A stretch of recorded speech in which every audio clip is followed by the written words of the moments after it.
I'm just so thrilled and excited to introduce you all to my guests for the October Rise Up webinar, Amy, Elena, and Nora. Hold on, let me get there we go. Perfect.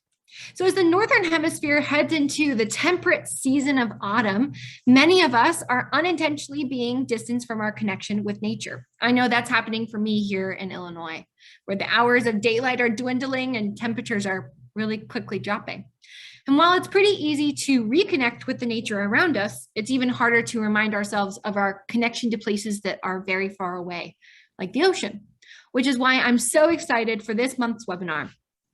My guests are from the beautiful state of Arizona, which is similar to my home state in the sense that they're also far away from the ocean. Not as far as Illinois, but far. And yet, despite being far from the ocean, these junior docents from the Arizona-Sonora Desert Museum have taken it upon themselves to remind their community of their connection to the ocean and ultimately encourage the community around them, the Tucson community, to refuse single-use plastic products and replace them with sustainable alternatives, ultimately helping revive the ocean. Now, there's no better person to talk about this program. You got a taste of her love, but that's just the tip of the iceberg, pardon the ocean pun. So I'm very excited to introduce Amy Orchard, who will talk a little bit about the program, and then they'll get it going and tell you a little bit more about the cool things they do out in Arizona. Take it away, Amy.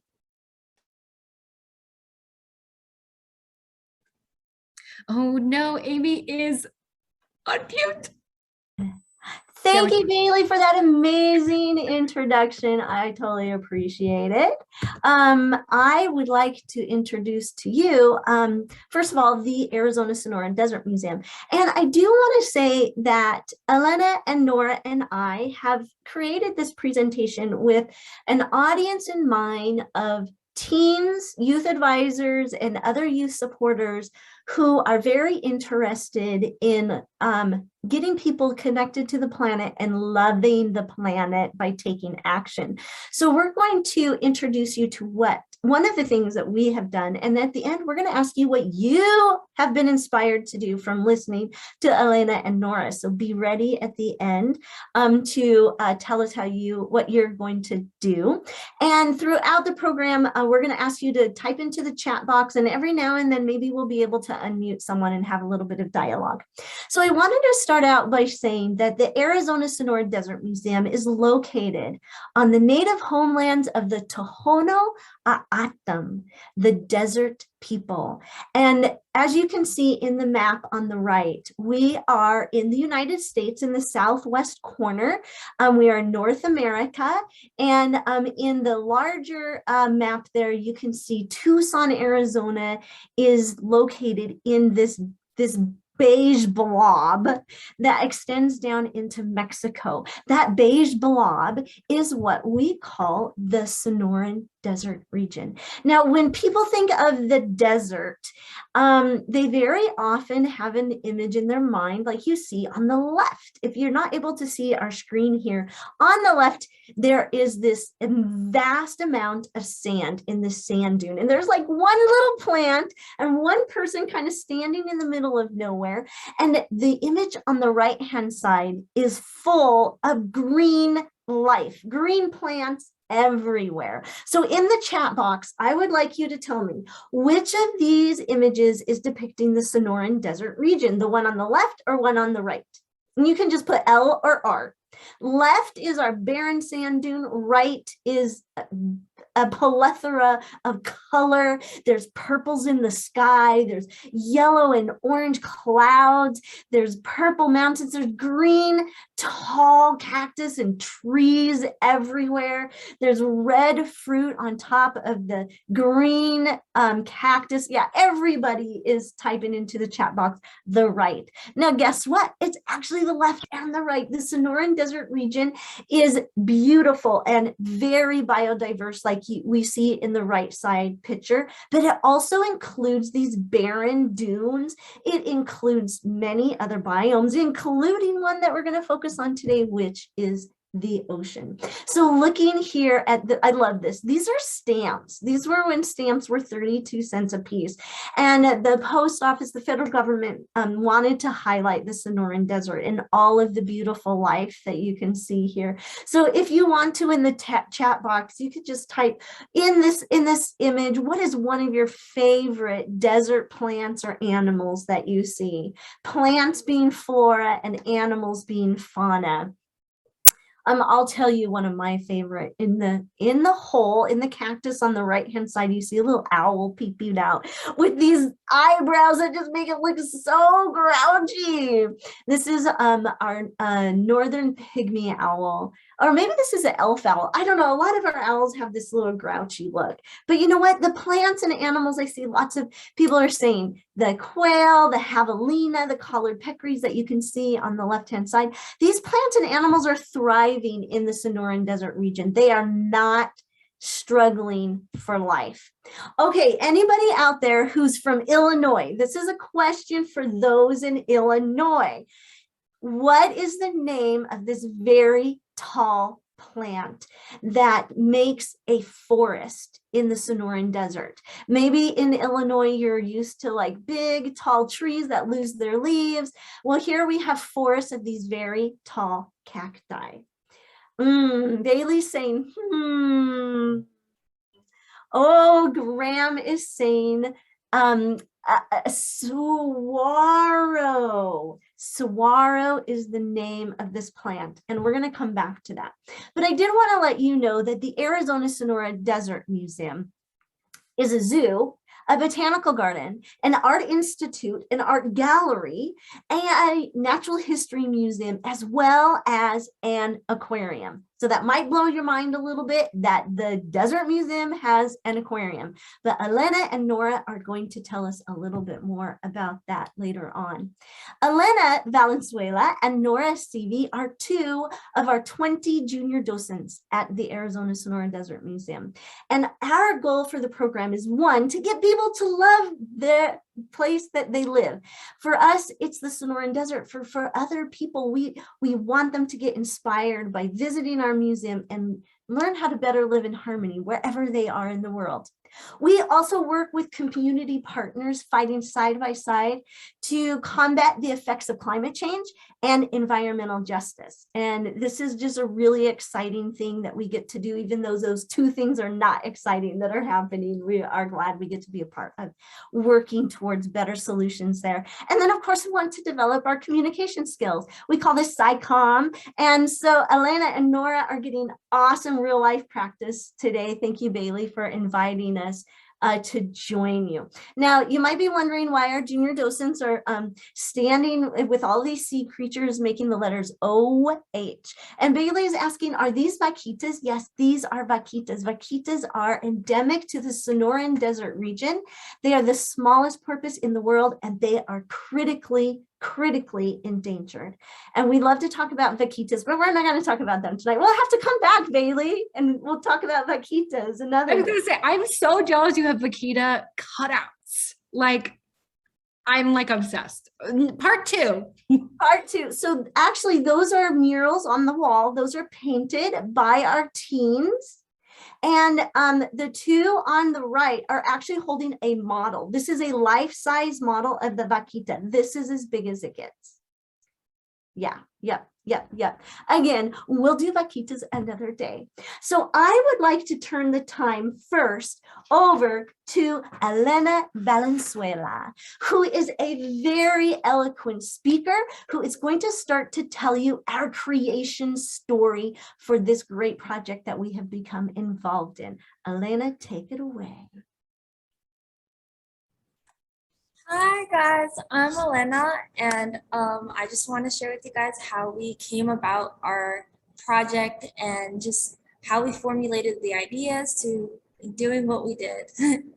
So about 2 years ago, we got the Ocean Heroes Network, which was this very big organization of youth, reached out to us, and they wanted to just to work with us and maybe have some of our youth go over to Canada to their yearly conferences where they talk about how we can deal with plastic. And you might be wondering why that organization might want to come to to us who are from a desert. We're from a desert. But the thing is that about 20,000 miles of this, or 200 miles, my bad, 200 miles of our Sonoran Desert is from the Gulf of California. So we are also very involved. The Sonoran Desert is very involved with the ocean as well. So we ended up working with Ocean Heroes, and they follow, Amy, if you could switch slide, yes. We were working with classes with them, and they actually have 9 pillars of programming. So there were very different ways of showing activism and just letting the word of plastic pollution get out there. So they have ways of showing us how to make campaigns. And we decided that we wanted to take on one of these campaigns and do it as a group.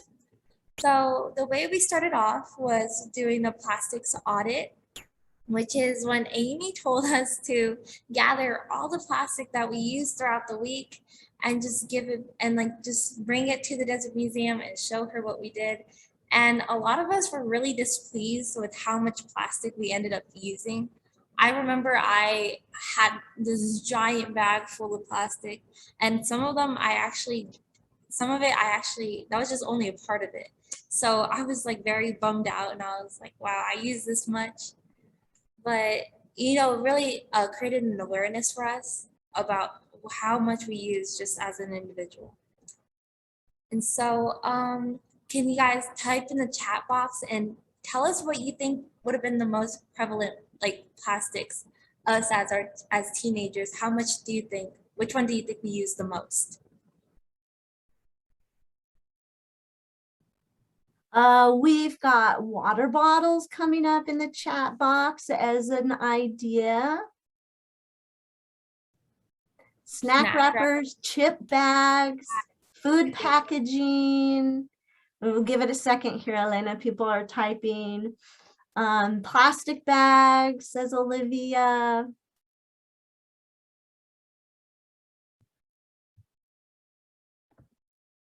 Those are all good. Here is our data.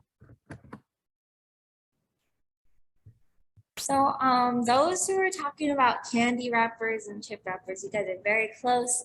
They were one of our most used packages. We really like to eat candy and junk food. It is our favorite thing to do. And so yeah, we had when we all put it up together, we had so many candy wrappers and chip wrappers, and Ziploc bags came in third. And we were like, wow, that is crazy. But we realized that that everyone's unique. So our group, as teenagers, we had that. So we had our other junior docents, not junior docents, but docents who were older than us say that, oh, we think ours would be like coffee couplets, or just I don't know, grown-up things. I don't know. But yeah, so we just came up with that list, and this is when we started brainstorming on how we can fix that. And so to this, we decided through a long list of just ideas of what should we do? How can we let people know that we need to cut down on our plastics? How can we let people know that there's all these other options of things that we can be using rather than single-use plastics? So we looked at the 9 pillars, and we wanted to go with artivism. And Nora's gonna let you know what that is and how we went about demonstrating it. And before Nora jumps in, we want to know, what is your favorite color today? I know for me, it changes usually on a daily basis, but type it to the chat box. Tell us, what is your favorite color today? Libby Quinn says blue. Graham says purple and yellow. Sarah Green says lavender. Bailey teal for sure. Ruth says blue. Nicolina says olive green, sorry. And Elena says ocean crystal blue. Olivia says light blue.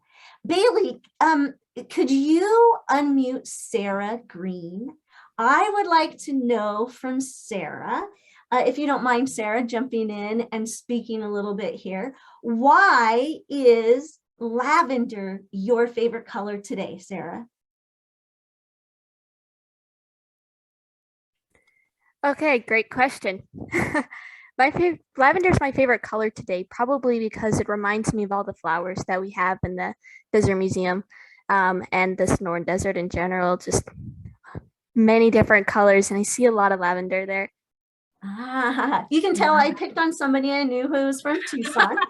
So Sarah Green, lavender reminds you of these flowers. What emotion do you feel, Sarah, when you think of the color lavender? I feel very calm.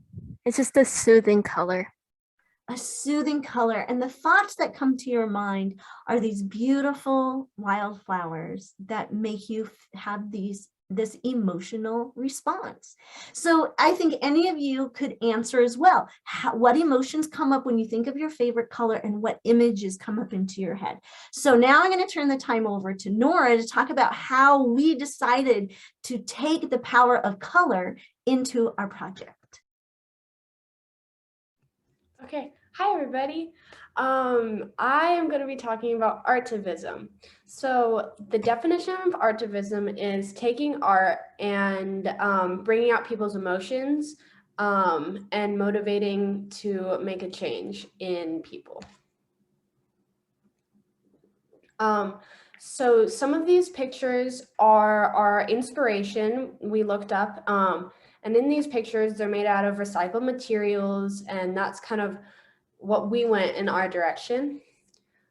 And so just like Alana said before, most of our desert is actually the ocean, which I find absolutely fascinating. That's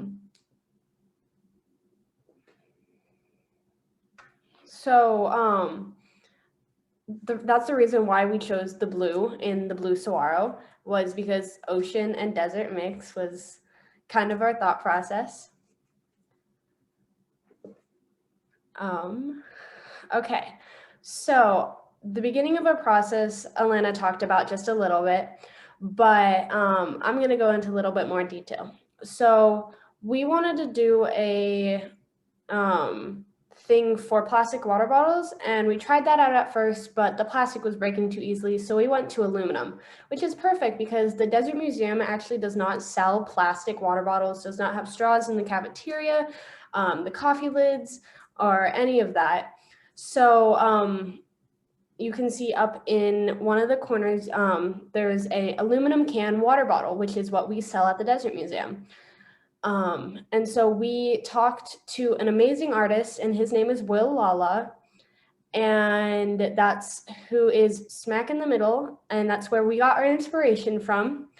So you can kind of see our process of measuring and cutting and bending wires, and we used 2,040 tiles, and we spent over 200 hours on this project.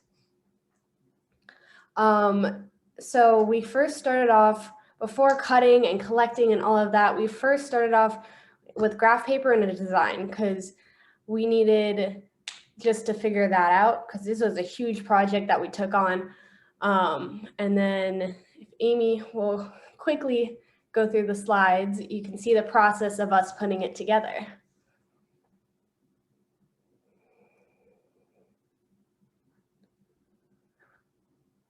So yeah, and this is our finished product, our blue saguaro.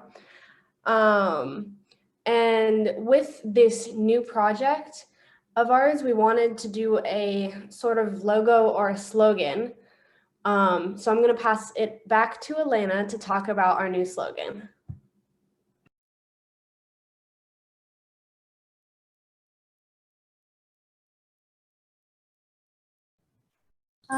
So obviously we came up with a new campaign, and it is from shifting outside of outdated paradigms. And so the one thing that we didn't really have a problem with it, but we wanted to, like, kind of just change things up a bit. We are used to the reduce, reuse, recycle, we have been taught it when we're smaller and we've understood it. But we thought that we should change it up. Maybe that wasn't working. And so we came up with a new paradigm. And so we started just through brainstorming. We like the whole reduce, revive, refuse.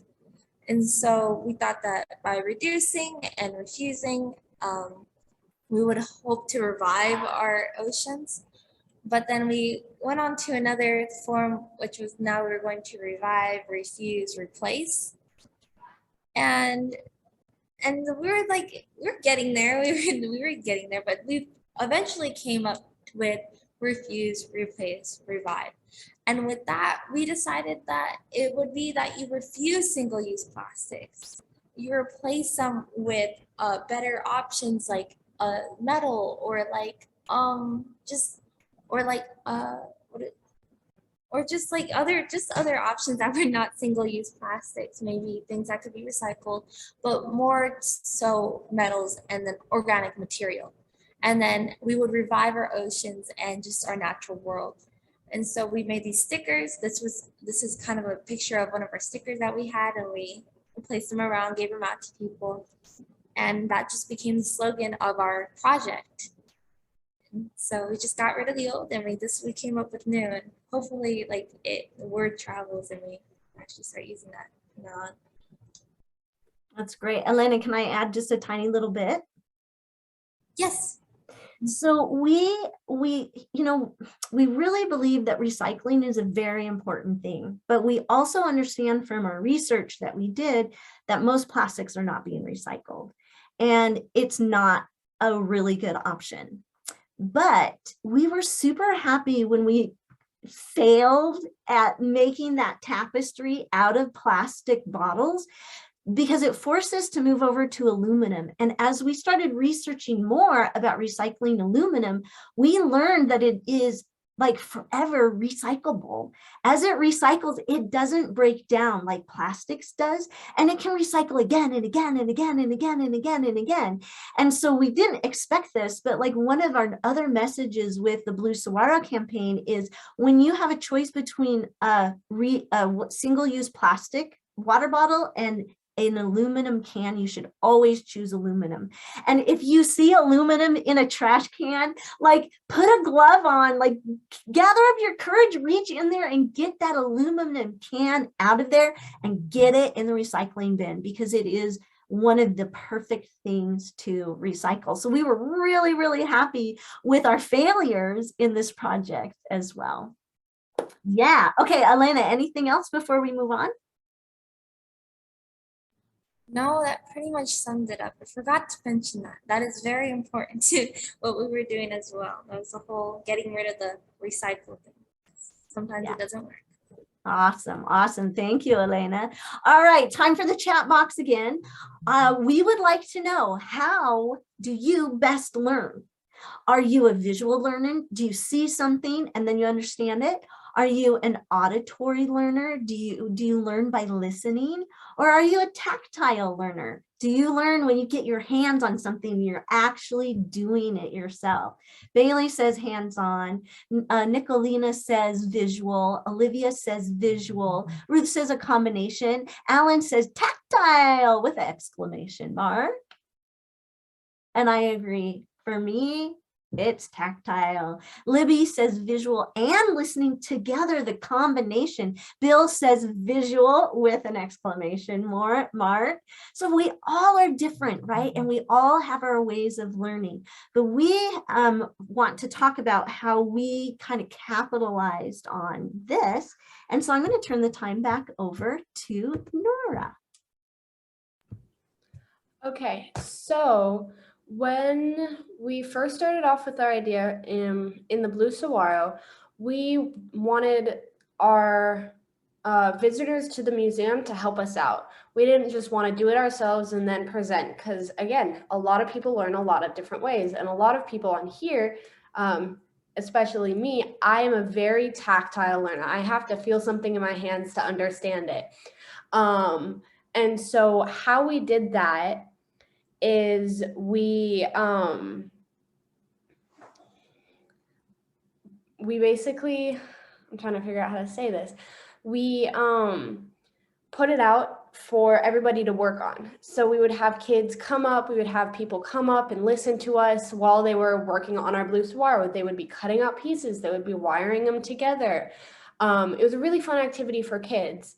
And so I have a little story. So right when this blue saguaro was finished, right when we were finished with it about 2 years ago, I brought it to my school and I had it at an art gallery that my school hosted. And a little kid in the preschool at the time came up and was like, hey, I worked on something like this at the Desert Museum. And I'm like, this is the exact one you worked on. And this little kid was so excited. They were, completely ecstatic to just like see their work in a piece that has been around everywhere. And so they were just like pointing out to me that they put on this piece and this piece and this piece and everything like that. And so that just brought me joy of that was the first time the blue saguaro ever came out and it was recognized by someone. So yeah, I'm going to pass it over to Amy because we were recognized by a local news crew and they did a little short with us.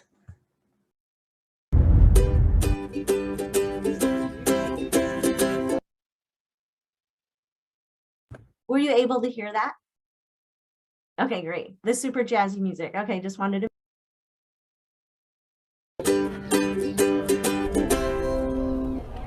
Can you hold the nail in place, Emmy? Make sure it's really steady. Hours of this to complete the blue saguaro tapestry made of used soda cans. Okay, so I just made my first piece and it is tedious, so I have a lot of respect for them doing. How many tiles do you think you guys have of this? I think it's over 2,000. Over 2,000 of these, but luckily they have help. All right. Kids crowd around the project at the Arizona-Sonora Desert Museum.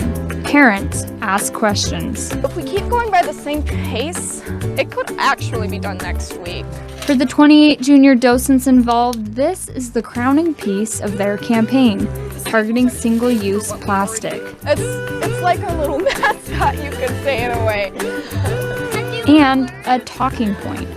They explain how plastic waste destroys the ocean less than 220 miles away from Tucson, Mexico's Sea of Cortez. By 2050, the ocean is expected to contain more plastic than fish, according to the World Economic Forum. That's why these teens are tackling the topic before time runs out. There's a real big snowball, like an avalanche right now, especially in the plastics movement. How? Their slogan says it all. Refuse, replace, revive. And giving people a place to start. The easiest one is a reusable water bottle. From one less plastic bottle in a landfill to empowering people to change the way they live. Every little thing that we do is meaningful and can make a difference, and that we should not be afraid to do really, really big things too. This group doesn't shy away from big things. They flew to a national conference in Canada with 300 teens from 33 countries. They perfected their pitches.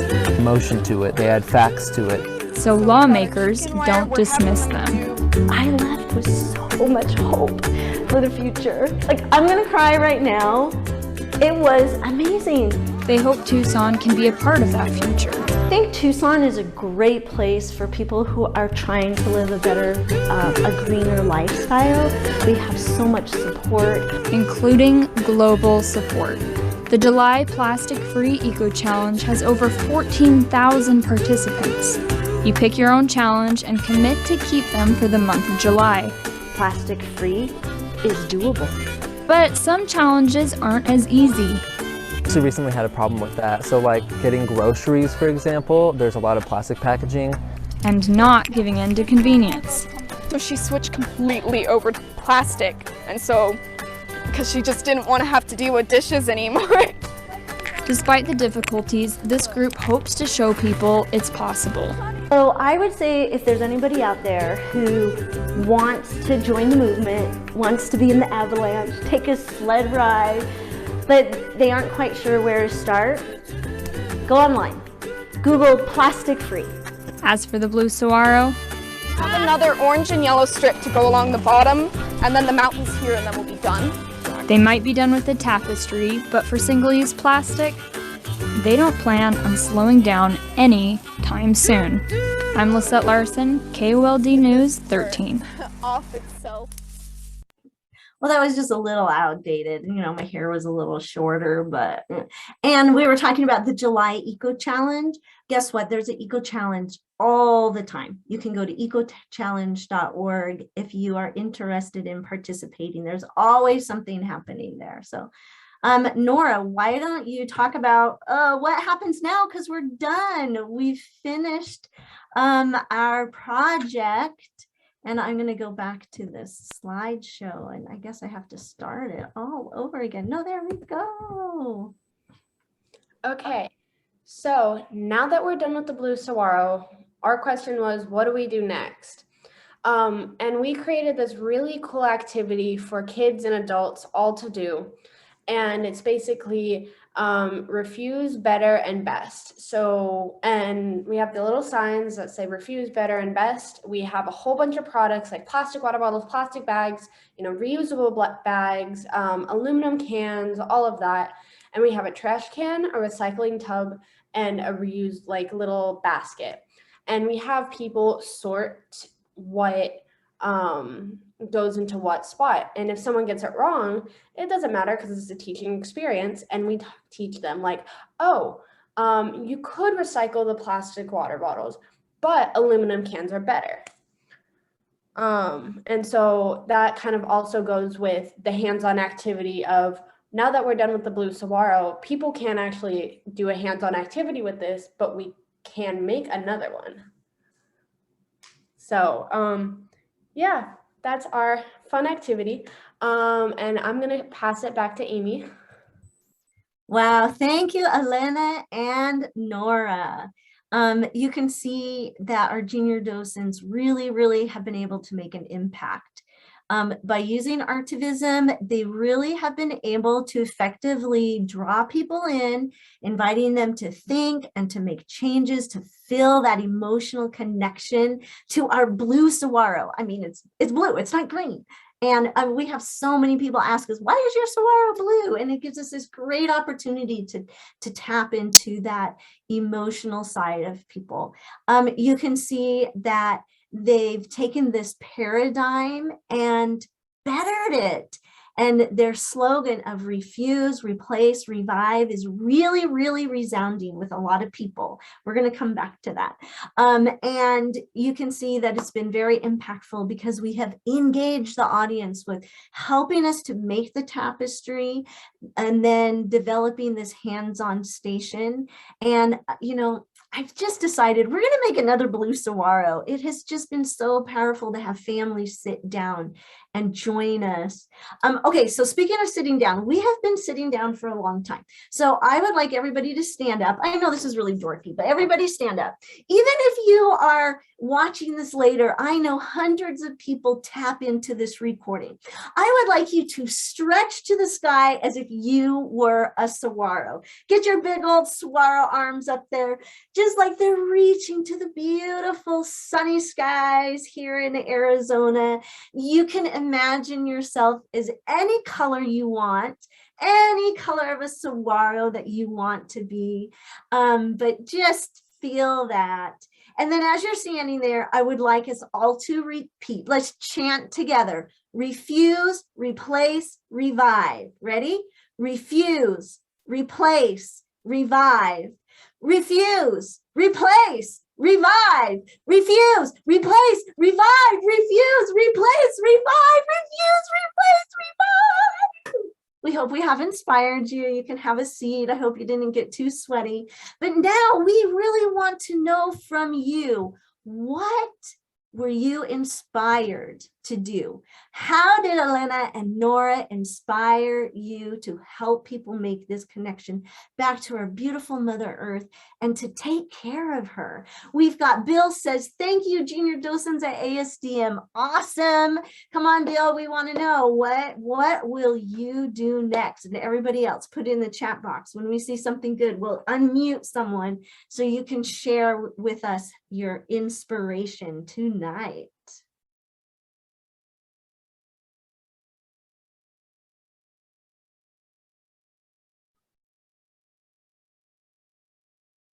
I gave it the golden 7 seconds and I'm still waiting. I'm sure somebody was inspired. Oh, Christine says, no more plastic water bottles. Awesome. Libby Queen says, continue to not use straws. Bill says, getting all those aluminum cans out of the trash to recycle. Olivia says, love bringing families and kiddos into the movement. If we can't change adults' minds, kids will be the ones to do the work. And you know what? We talk a lot about our future leaders, but as you can see from Elena and Nora and the rest of our junior docents, they are the leaders now. They're not leaders of the future. They are leaders of the present, and we will do well by following their example. Okay, I'm going to pick on Bill. Bill, you said that you're going to get those aluminum cans out of the trash can and into the recycling bin. Bailey, will you unmute Bill for us? Because Bill, I want to hear how you're going to do this, because this is kind of a gross job, right? People are a little bit nervous to do this. So Bill, what's your plan? I'm just going to dig in and do it. I'm inspired. I do it once in a while. Sometimes I pick things up on the street like a can or a plastic bottle, and I'm just going to pick them all up when I see them. Yay, Bill, that's amazing. You know, Nicolina Pappas just joined in the chat box and said, hosting cleanups more frequently. Nicolina, will you unmute and share with us, where are you and what kind of cleanups do you have in mind for doing? It says more frequently, so it sounds like you've already been doing some. Yeah. Okay. I'm in Illinois, and I've been like really doing like just cleanups on the certain road we go about like every month with about like 5 other people. But I would like to start doing them more frequently, because I've been seeing actually a lot of trash along certain roads that I go to school every day. So yeah. Awesome job. I love it. That is so great. And I want to go back to Christine. Christine said, no more plastic water bottles. So my question for you, Christine, is this. Well, and I don't know if you're in Tucson or not, but it's really hot here in Tucson. Every time I go to get my hair cut, well, I'm obsessed with my hair today, to the grocery store, to a sporting event, there's always somebody there with a plastic water bottle offering me water. So Christine, I am looking to you for advice. How do I refuse that when I really need a drink and it's right there and I don't want to be mean and say no? What do you think? We're gonna refuse and have our metal water flask with us. Oh, that's it. Carry it everywhere you go. Beautiful. I love it. I love it. I love it.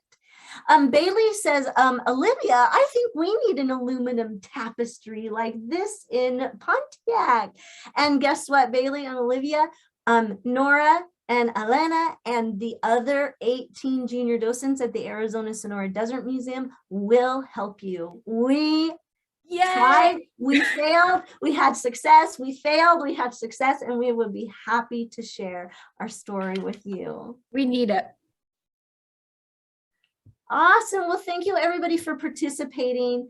And thank you for caring about our planet. I cry a lot. I cried at the news clip and I'm getting ready to cry right now. I feel it is such a gift to live on this planet, and especially here in the Sonoran Desert. It's like nowhere else in the world. And it honestly, it's just about every single day I wake up and I just jump up and down for joy that I have saguaros in my yard. And so I encourage you, wherever you are in the world, I know folks from all over the world will be listening to the recording of this webinar. I want you to find that thing that you really connect to in your place where you live, and make it your passion to protect it, to do all that you can to make this world a better place, because it brings us so much joy. Christine says I cry all the time. Okay, Christine, we need to get together. Guys, I've met Amy in person, and let me tell you, this is like her energy, like this love is surrounding Amy all the time. So I'm so glad that all of you watching the recording got a little bit of that energy, because I think, I mean, if it doesn't make you so optimistic and hopeful, I don't know what else does. So but we got that also from Elena and Nora. So thank you all. By the way, I know that we went a little bit over, but if you have a question for these three awesome folks, please put that in the chat. I'm going to be emailing Amy because it looks like I have a new project that I'll be doing with my hometown crew. Me and Olivia are going to be doing that because Olivia is very into art as well.